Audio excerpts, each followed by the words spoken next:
everyone. This is the Buttercup Podcast where we talk about early childhood topics. I'm the host of the Buttercup Podcast, and my name is Marisa Macy. I'm so excited today because I have Rosalba Bortolotti, and she's a highly experienced pedagogist with over 29 years dedicated to early childhood education and pedagogical research. Holding a degree in early childhood education with a specialization in psychology, she began her career as an educator in 1994. Her deep interest led her to explore and research the innovative Reggio Emilia approach, including direct visits to the renowned schools.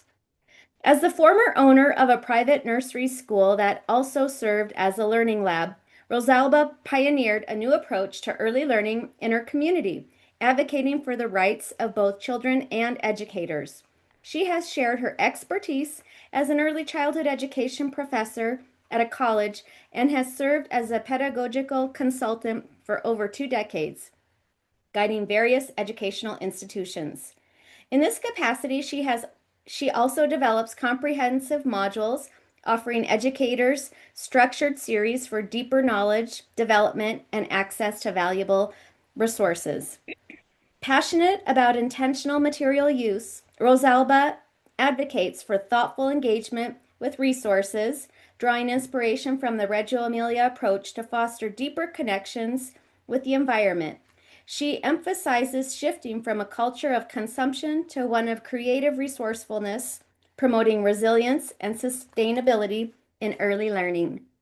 Welcome, Rosalba. Thank you. Thank you for having me here. This is Well, great so thank far. you.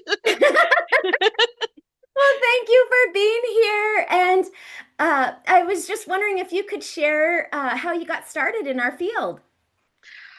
It goes back way when I began my career as a kindergarten teacher. I've always wanted to get into the field of education. And what happened was, as a kindergarten teacher, I stumbled upon a flyer in our staff room about a visit, one of the first Canadian study groups to visit Reggio Emilia. And I really didn't know anything about it. And I was just starting as a kindergarten teacher, thinking that I was going to actually move up to the higher grades at that time. But it was that trip that was very captivating for me. I learned so much about the city's history. My family is Italian, but no, we are from the south. So it was very different for me to visit the north of Italy. And what happened was when I came back from Reggio, one of those first visits, I was very I guess my perspective of childhood really shifted at that point. And I was a young teacher at the time, and this is where I really started to dive into what the view or the image of the child uh, was beginning to seem like with me. And I was really wanting to learn more personally because I was very intrigued by this way of how I was visiting these schools and and looking at how the educators were interacting with the children and the deep, profound respect and trust that they had for each other. That I really wanted to come back and really implement a little bit more. So I started working on some of these projects within my own classroom as a kindergarten teacher. And what happened was I later moved I left the school board and I moved into the college. I was teaching at the college. Part-time in the faculty in the School of Early Childhood Education. So I really shifted from going into infant, toddler, preschools, and started working alongside other colleagues at the college, other professors, doing more and more research, and really getting to know the those guided principles that we first learned about in Reggio. I was very immersed in that. I was very intrigued. I wanted to learn more about it. So this sort of led me to revisiting the schools in Reggio often through American study groups because we hadn't yet established something Canadian. I really learned a lot by going to conferences in the US and in Italy. And I came back and thinking, well, you know what? I think I really want to start my own private school. This is what we call our private preschool. So Acorn School started later on as I mean, I also had my family. So we started in the 2000s, the year 2003, but we really started focusing in more on sort of what I've been adopting or really learning more about the Reggio approach. So a lot shifted in my teaching. So from kindergarten to preschool, to teaching in the college, to going back to having a private school.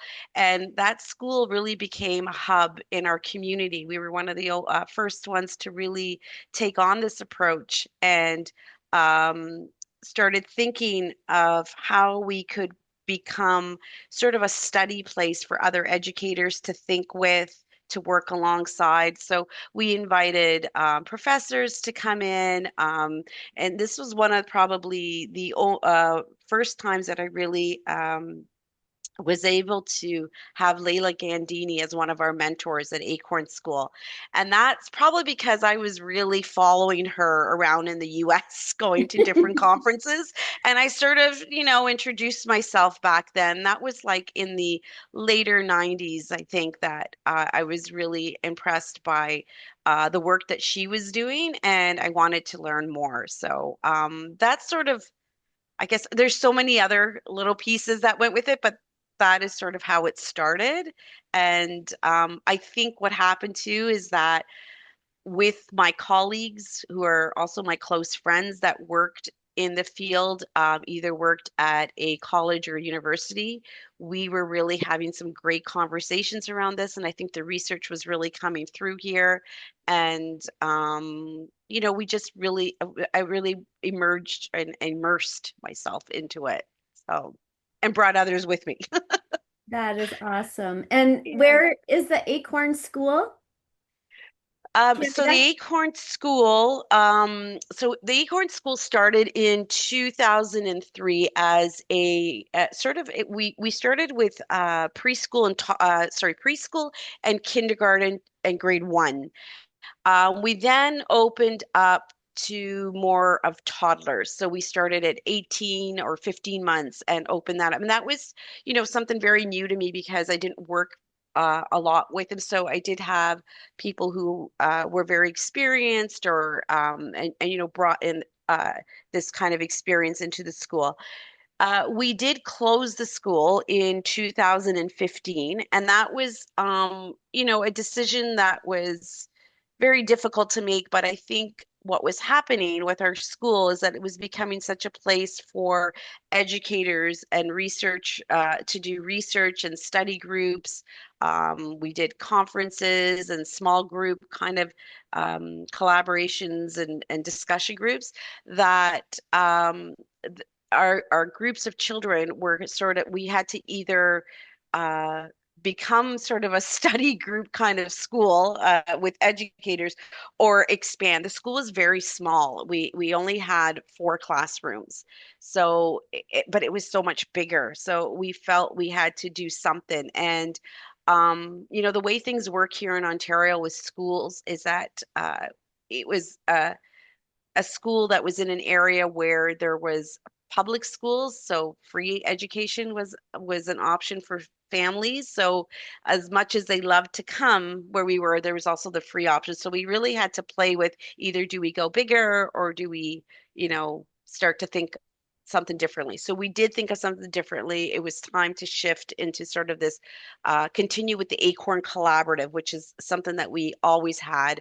and just stay as sort of a business, I guess, of just operating this way with educators and other teachers, or students, and even actually we even worked with families over time. So we closed in 2015, but we continue to work as the Acorn Collaborative in in the studio space, which is pretty much set up as a studio that is where we do small workshops or sessions with materials, and it's where I broadcast my webinars or modules for educators as well. So that's been going on since 2015, pretty much after that. Yeah. Very cool. So 10 years. And uh, your your background is so interesting, Rosalba, and I think a lot of public school teachers might be hearing your story and thinking, "Well, how do I start a business?"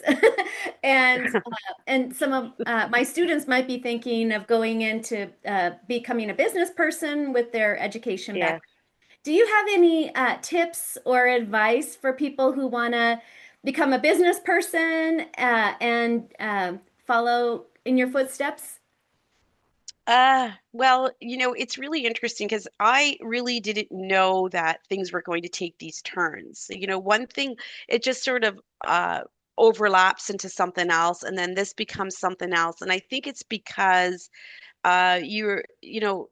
my work was multifaceted, right? Like there was just many components to it that I think that, well, we saw us as having this, we opened a school thinking, and the reason why I wanted a school was because I didn't really see the opportunity to share at that time more in our public system because that's what I was working. I was working in the public system. So it was difficult to implement sort of those principles that we learned in Reggio, for example, or that we were really adopting from Reggio. And I really took that into consideration and said, well, I really wanted to work on a school that was part of a community, that became a responsibility to the community, and that we took on this great idea of, or not idea, but concept of, well, how do children and adults work together as opposing the adult setting the environment for the child,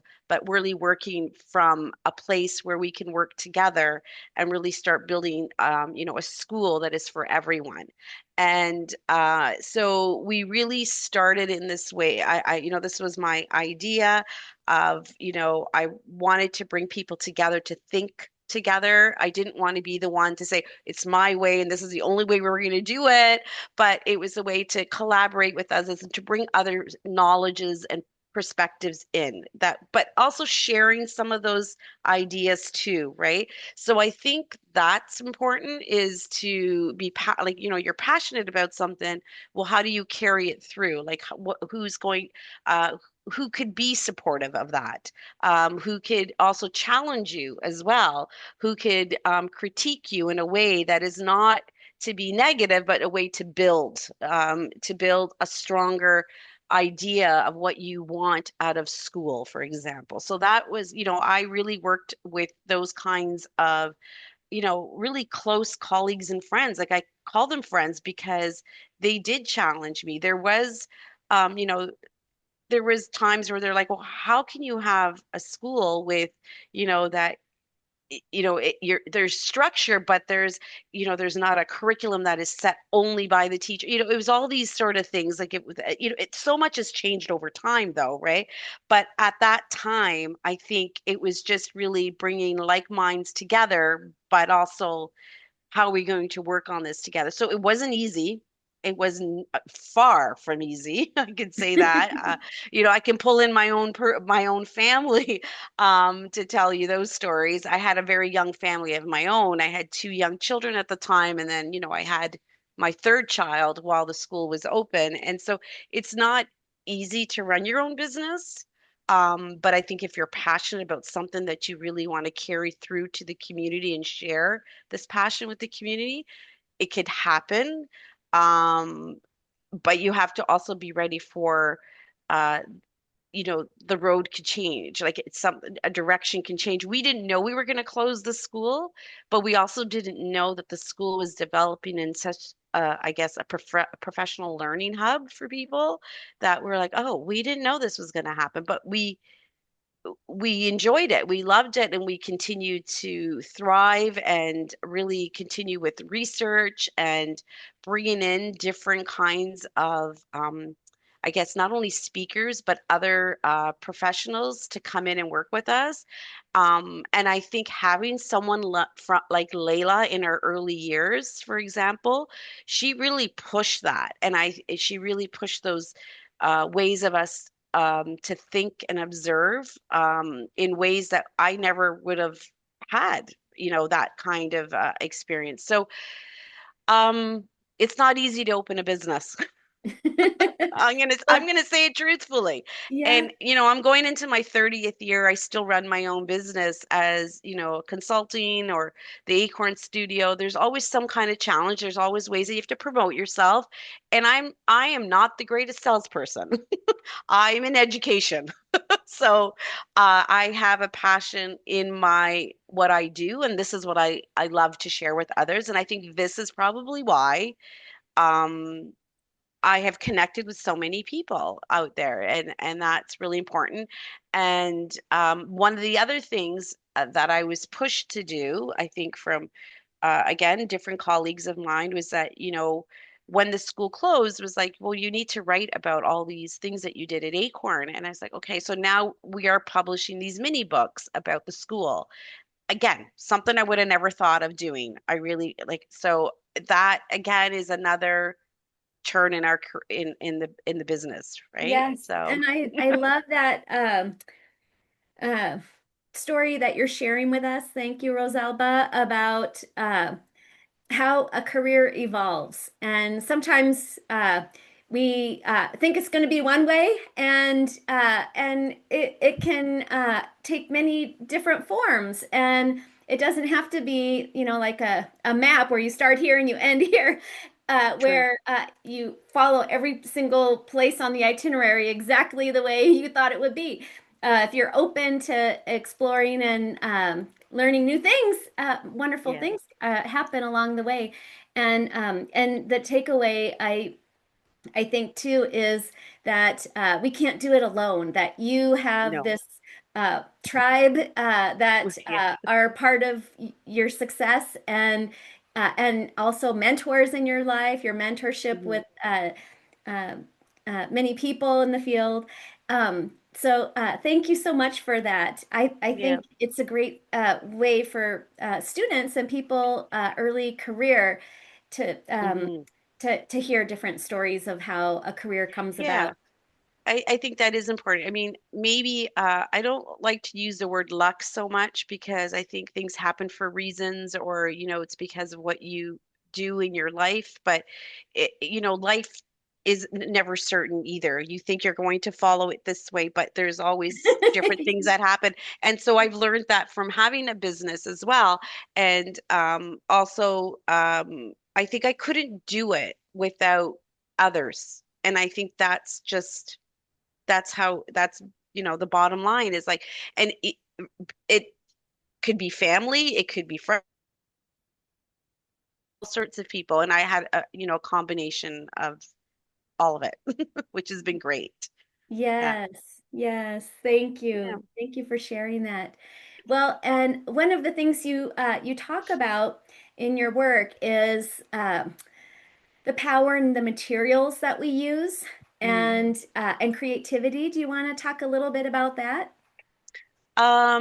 Yeah, so I about creativity. Well, that's really something that has um, I think, again, really evolved over time as well. What you think creativity is at one point, it just really starts to shift what creativity sort of means to you on many different levels. I guess I'll just start with you know, when I was thinking of creativity in just in our school, for example, I was thinking about aesthetics, all these aesthetics and all of these sort of things. But I think for me, what I really learned through visits to not just the visits to Reggio Emilia, but really learning from other people as well, is that um, when we closely are listening, and listening, I think of Carlina Rinaldi's, the pedagogy of listening,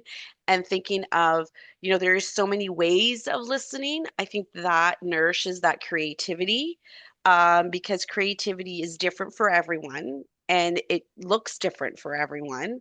But creativity really sort of emerges from that place, I think, within us that we really just start to think deeply about. So yes, the aesthetics do come out in that over time. Now, I have taught about this in so many sessions and I guess work with educators. I'm actually going back to the college to teach a course on it again with a different perspective, right? Like it's changed in the sense, well, how can, and it's something I've been working on for the last few years with a lot of educators, more deeply about thinking of consumptions of when we think of creativity, because a lot of the times students, they love, okay, what can I do to be more creative in, perhaps an activity or something that I'm, setting for children or whatever it is. And I'm thinking, we really have to be mindful of what we are bringing into these environments, how we are going about to choose certain things. How are we choosing them? Why are we choosing them? What does it mean to have a material? I mean, these are things that even when I was going into consult with educators in their classrooms and rethinking an environment, for example. And I would ask them, tell me more about the materials you chose. And they'd be like, what are you talking about? Like, we just fill our shelves with open end materials. And I'm like, okay, but you know, it's the common answer. I mean, it could be a good answer, but I think we have to step back away from this and rethink what we are talking about when we say creativity. So it could be different ways. It doesn't need to have a material. It could be as simple as what do we talk, what kind of conversations are we having? So I go back again to that pedagogy of listening, right? What does it mean to listen? What does it mean to observe? And what are we doing with that to bring that back to think about creativity? So, Yeah. I The mean, dialogue, and you mentioned Carlina Rinaldi and how mhm, important listening is when we're developing the curriculum and materials. And mhm, this is the end of summer next week. My mhm. daughter goes back to school, and we had Yes, um, a list of materials to go get for school. And as a yes, parent, like I'm going down the aisle at the store and checking yes, all the things that my child needs. Okay, we need 10 number two pencils. We need a yeah, box of crayons. We need Kleenex. We need all these materials that we need to yes, go to school with. And as yes, as a parent, I'm like going down the aisle and trying to make sure that those are all in. And I was just thinking about, teachers and educators and children. Uh, mhm, we have these materials, and then mhm, we have the environment all around us. And mhm, when I was in Reggio Emilia recently, I was with pedagogista at one of the schools and the Atelierista, and we mhm, were talking about the playground. And the mhm. pedagogista was saying that the children were in dialogue with the trees and talking about how the Yeah, trees were changing. And yes, what happened was. The adults followed the children's lead yes, uh, and created learning opportunities based on what was happening in the environment and how the mhm, environment was like a third teacher. And right, it was so beautiful how it just kind of evolved because the children were noticing that the yes, playground looked different because yes. the seasons were changing. Right. And I think that is such a great observation for even a newer teacher to see something where the environment, and when we speak of the environment too, we speak of the outdoors. There's so much that it offers that you don't need something particular, but how much can you even get from being outside and or in your own environment, your own playground, what happens, what's happened. There's so much happening there. And so these are the things that, we just have to step back and sort of rethink. And it's almost for us to unlearn certain things and to just be open again to those. We say those simplicities out there, but they can be so complex, which is great because there's so many questions or, questions or inquiries or theories that can develop. Like, the children really observing the changes of the trees. Well, that's a lot happening right there that we as an educator, and this is why, it's important for us to be listening very carefully. What does listening mean? It means for us to take these cues and what are we going to do with them? So it's not that we're not prepared, but it's almost that we have to now begin sort of an investigation or to really think about the changes that are happening, as opposed to let's fill up our shelves with materials we think the children will be interested in because this is the age group they are. This is what they're doing sort of at this age, it's putting this into compartments again, right? So we want to shift that a bit to say, what happens if we just offer something very simple in the beginning to invite that curiosity or that thinking or a conversation in the classroom with children that could spark something because they are coming to, and this is many times I tell, student educators, listen, they're coming with a lot of information and a lot of knowledge. It's what we do with that that's going to be, I wouldn't say it's difficult, but it's that challenge that's very exciting, right? Because the children have a question about the trees changing. Wow, well, what can I do with this? And now, you know, an educator might say, okay, well, I can give them all different kinds of, I guess, materials that really sparks further interest about trees changing. I go, well, that's not really it either, right? What if we were to sit with some of those questions and have more conversations and write some of these ideas down? And we don't. I think we're very rushed into thinking what could be the next activity, as opposed to saying, well, what if we just take some of this in and maybe it is more than a tree changing.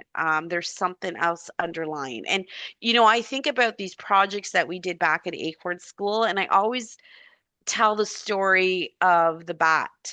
This bat inquiry. We had our art teacher and one of the kindergarten teachers who were really struggling with the children. They couldn't. They thought the children were so interested in bats and where bats live. That as time went on, and this is like going through, okay, we're making bat caves with the children and different materials and the and it's so interesting when you bring in the pedagogist, the educator, and the artist together, and they're like, there's something that we're not seeing here, and it's a constant conversation with all of us, including the children, like, and we're trying to get to it. And it wasn't until a trip to our local museum, where the children, learn were again exposed to more about bats and so forth, that the, one of the teachers said, "Oh my God, the children are really asking the question, what is fear? Because the darkness, they were afraid of the dark." And so this is something that emerged from just a simple idea of, well, we're learning about bats, but it wasn't about bats. It was about the fear of darkness. And we really didn't, we would have never discovered that with the children if we really didn't work at it. We could have kept going with the different activities, the different ways of making bat caves and what bats eat. And yes, that was all covered, that was all researched with them, but there was something else. And it was it was like a profound moment of learning as well for us. I mean, that was one of many little other projects, but that was one that I think really took a long time to finally realize that, and once that was revealed, the children really expressed a lot about their emotions and so forth. So again, I mean, they're not always like that, these kinds of inquiries that we do with children. Sometimes they're very short-lived, and sometimes they're long. Like, so this is just all part of I think everyday life too, right? So yeah. Yes. And what a great story about the bats and how you touched on so many different uh, content areas with learning about science, nature, Mhm. math, reading, earlier emergent literacy. I was just thinking of Yeah. Stella Luna. I used to love using that book when I was Oh in. yeah, we did. We read, I mean, we did so much, and we did writing. We were writing letters to, like, it was the work was incredible. Like the research that went into it, the work was incredible. I mean, that a lot of our projects were like that. Some projects weren't as in depth, and that's fine. But like when you said, you're talking about literacy and the math. Well, yeah, the math was like, well, we were and physics and all of these things, that trying to figure these things out was how much we were learning too as these educators, and what we also learned a lot about bats, like we Yes. just right. And I thought it was just incredible that the children were so prepared even when they went to the museum with their questions, Yes. um, to because we were doing, this is a place where we could do more research and questions about how bats live, but it was not until they went into this dark cave that was a simulated cave that the children were screaming, I'm afraid, and of the dark, but they were also like, it was really interested, and the teacher goes, oh my gosh, this is what it's been all along. And so we talked more about it with the children, and there was just some more that came from that, which was, again, it's very, you don't know where something's going to end up at times. Yeah. That's the beauty of it. Um, but you're prepared somehow, right? I Yes. think. Yes. And what's brilliant about what early childhood professionals do and how you explained it with this approach is not only are we learning and teaching content Hmm. like math, reading, pre-academic or academic areas, but we're also supporting children in their development. So social emotional development, motor development, cognitive Hmm. development, adaptive skills. I Yes. mean, the work of early childhood educators is really incredible. And um, it's just amazing to see how many different ways uh, early childhood professionals support children's learning and development. Yes. And Yes. so I think that story that you shared is just excellent. Well, Rosalba, what are some misconceptions about the Reggio Emilia approach? Misconceptions. Oh, there's quite a few that it's hmm, that it well, one of the things that I've really been, I think, focusing on lately is that, oh, it's very unstructured. uh the way they just go by the interests of the children every day, and I'm like, oh, no, no, no. Not what I've seen. Yeah. Not what I've learned over the years. It is so much more than that. So that is probably one of the bigger, I think, areas that I've been really looking at, is this misconception of it's based only on the children's interest, and we're going to just follow that every day, and we'll just see what we put out today because the children, and go, well, that is very misleading. It can, and it will lead to a lot of chaos, um, for the nicer way of putting it. But so that's one idea. The other is that it's all about open-end materials, loose parts. And I think the word loose parts has really been a word that's been used very loosely, no pun intended, but like it's been used in ways that is like, if I say that my room has loose parts, or I'm okay, I'm Reggio inspired, and that's not what it is either. I think that it really, for me, what I've learned over the years is that there is such a profound way of thinking about what is education and who is it for, who is the educator, what is to be an educator, and who is the child. And if we come from a place where we can really think about this as to feel good or feel well, and have a place that accepts this, is that we're ready to learn, like we're ready to immerse ourselves, we're ready to, that whole idea of what is it, you, you think of the word pedagogy, and that word's thrown around a lot too. But I think it comes from a place where we really have to understand who we are as educators. Why are we doing what we're doing? And what is our view of the child? Because we all do come with a different perspective of childhood because we've all been exposed differently, right? We all grew up in different places. We all come from cultural backgrounds and traditions and we need to embrace that somehow and bring it to the table to have these kind of conversations before we start thinking about, well, let's start building a classroom based on Reggio, right? So it's so much more than that. Decorating your classroom with a plant is not going to make you Reggio.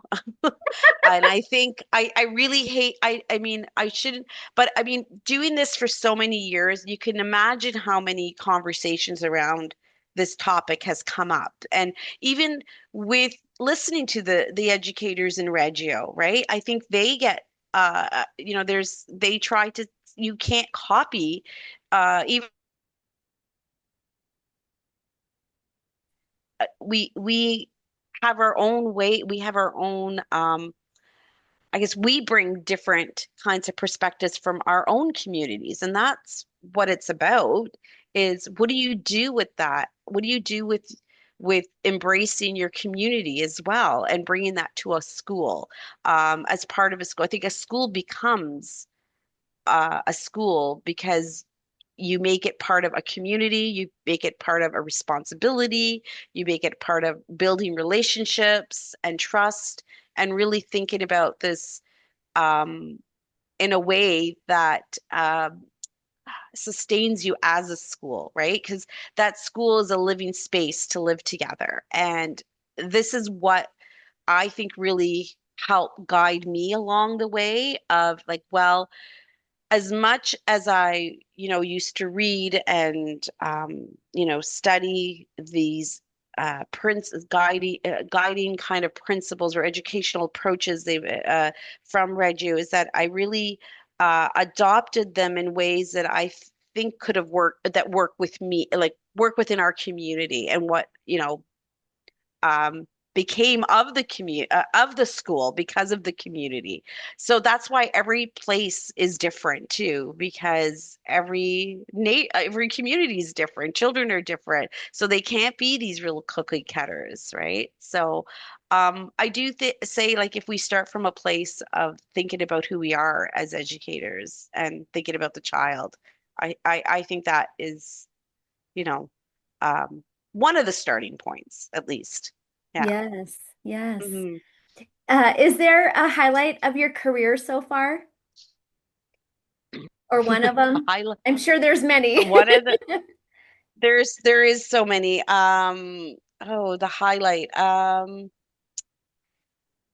There's been different highlights, I think, for me. I think that uh having a school was one of my greatest joys because I learned so much from having, not being just the business owner of a school, but the great ways of seeing children being so happy within a school, like really knowing that this was a place for them and to work alongside others and including adults. And, and as much challenges as there were, that was a big highlight for me.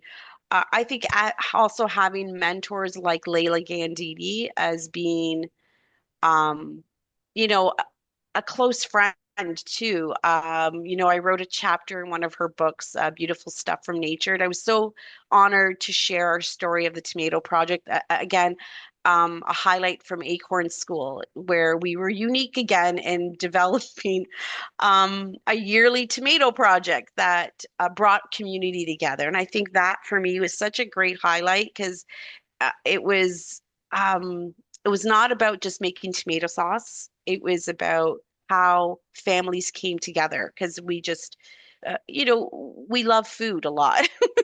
We really liked food, so we really promoted that quite a bit in the school. And I think we knew that food brought us together um, in a way that nourished our souls. And I think that was very much one of our highlights too, because we really had great conversations around the table. The table was a powerful place to build these conversations, not only with other adults, like, but with children as well, and setting the table and all of those sorts of things.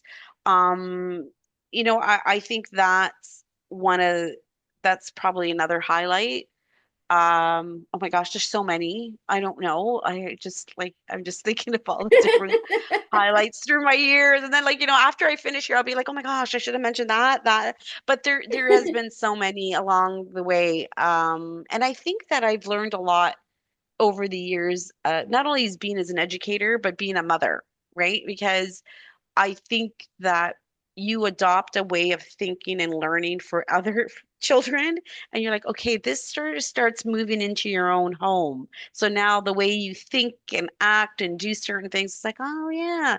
So it's those have been high moments, and really interesting moments as well for me. So yeah, Yeah, I thank you. yeah. Yeah. Um, and writing, I am writing more now, so which is something I thought I wasn't going to do. Uh, well, not really, but when I wrote the chapter for Layla, I think I was very excited about that, very happy to share a story in there. Um, that, you know, it's been in the works for doing other things after that. So that was really exciting for me. But yeah, for sure, there's been a lot of different highlights. Yes, Yeah. thank you. And you're writing a chapter for the edited book that Dr. Landini and Ring and I are doing on the Hmm. global rights of children. Which is so Realizing, exciting. yeah, I Yeah. can't wait to read your chapter. I'm learning a lot too as I'm doing the research around it. I mean, I think a lot of it has been lived in these years of having a school and working alongside other educators. So that's very interesting for me. Like I think that is one of the things that I like to for, students who are in education to think with too, is that view, again, the view of the child. What does the 100 languages mean? Like how do we interpret that and what do we do with it? And like you said earlier, that environment, right? The environment is the third teacher. What does that mean? Like, because the environment as a third teacher could mean the classroom, it could be the outdoors, it could be a combination. And so, and I think about the idea of relationships, right, as being that central place. I think without relationships in anything we do even as professions, is that between adults, between children, and between relationships, even with environments, is so important. I think we learn a lot from being in these kinds of relationships. So I think that's really important as well. Yes. Yeah. And I don't know if this happens to you, Rosalba, but for me, when I write, it helps me refine my thinking about something. In other words, the writing gives me a way to think about things in on Hmm. deeper. Yes. I'll have Yes. like thoughts about things and then I'll like write myself notes. And then when I go to sit down to write about it, I have so many more aha Yeah. moments and it helps me um, think about things in a way that if I didn't have the writing Right. part of my life, I think I Yes. would miss out. And so Ah, I that's a didn't really good start out point. that way. Yeah. It didn't happen for me until much later in my career, Yeah, but same, the same. the Y- writing, it just Yeah. and also talking about it with other people like this, like you and I talking Mhm. about Yeah. early childhood education and the Reggio Emilia approach, that being able to talk about it, but also when you're writing, you're alone. And Hmm. I mean, you might have a co-author or people that you're working with, but when you're alone with your thoughts and you're writing about things, something magical starts to happen. And Yeah, anyway, yeah. so writing, No, I and you know totally what? agree. That's such a good, a great perspective of writing that I'm really learning about myself. It's like, oh, I did do that. Oh my gosh, yes, I have it. I have thoughts about this, and so I think this is why even a good friend of mine had said, I don't know why you never wrote anything about Acorn School after all these years. Like you did so many little. It's not even the projects that we did, but the way we even implemented certain things at a time where, you know, I guess that sort of emerging kind of ideas or curriculum sort of concepts were really starting to come out right here, and I think we were really testing it way before that time. So we weren't afraid to do that. And when you look back and you're writing about it now, or in the last little while, you're like, wow, there's a lot. There is a lot. And you don't know that when you're in it as Yeah. much. You don't, right? Or if you're doing the work, or even when you're teaching at, like, it's just when you sit with your thoughts by yourself, you're like, oh, okay. So this is why um I can appreciate, there's a few things that I'm in the middle of writing. I can appreciate the time that you're given, um, for due dates kind of things, right? Like, or because you need that. You need those you need those moments to really think and go back and think again. And yeah, so um I have a real appreciation for it, that's for sure. Yes. And Yeah.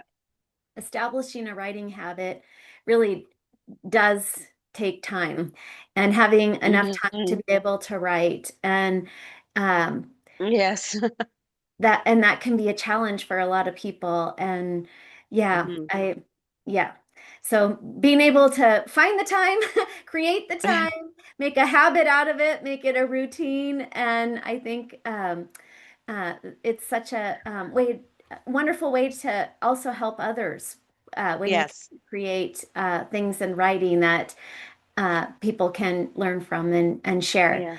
Well, how can Buttercup listeners follow you, Rosalba? Oh, there's so I guess hmm, I You're I active on am Instagram. yeah, active on Instagram. Thank you. I mean, I try to be out there on social media on the different platforms. But I think that that's probably the best way is it's through my Acorn Collaborative Instagram. I do have a website. I mean, I don't know often people really go back to doing websites, but I've had that there. There is, again, like I said, an upcoming mini-series books that are happening, the Acorn mini books, which will be different. They're not really stories. Um, they're sort of like little mini pockets of what was happening at Acorn. So there'll be something about clay, for example. There'll be something about, the environment. And it's not how-tos. They're just really sharing photos and how we use these kinds of materials to engage in children's learning and adult learning. So those are kinds of things that I've been kind of putting out there in social media a little bit here and there. Yeah, and I mean, I don't have my own podcast, sort of channel, or I guess it's called that, I'm not sure. But I am featured on many different kinds of podcasts, that some of it is shared on the website, but I should find a way to share it more. So yeah, those are the just the different ways I think you could follow me and so forth. Yeah. Well, thank you, thank you, thank you for your inspirational work and for sharing with us about your work with Reggio Emilia and Acorn Collaborative. And I can't wait to read the mini books that come out and also your chapter. Yeah, there's Uh, and I'll put these in the show notes for how people can follow you. Yeah, Thanks that's so great. That's much. great. Thank you. Thank you for having me. This has been wonderful. It was really nice to finally meet you. I know we've exchanged a lot of emails, Yes, but it was very nice to actually, meet virtually. yes. And And I'm maybe we'll sure, meet in person in Italy or yes, Canada yes, or America. yeah, something. Yes, I haven't been back to Reggio it'll be, I usually like to go every other year, so I'm coming up to to being there for something, but yeah, so Yes, well, I'm sure thank we'll you. find a way. Thank you, Rosalba Thank, Bortolotti. And I thank can't wait you. to continue our conversation. Great. Okay. Thank you again.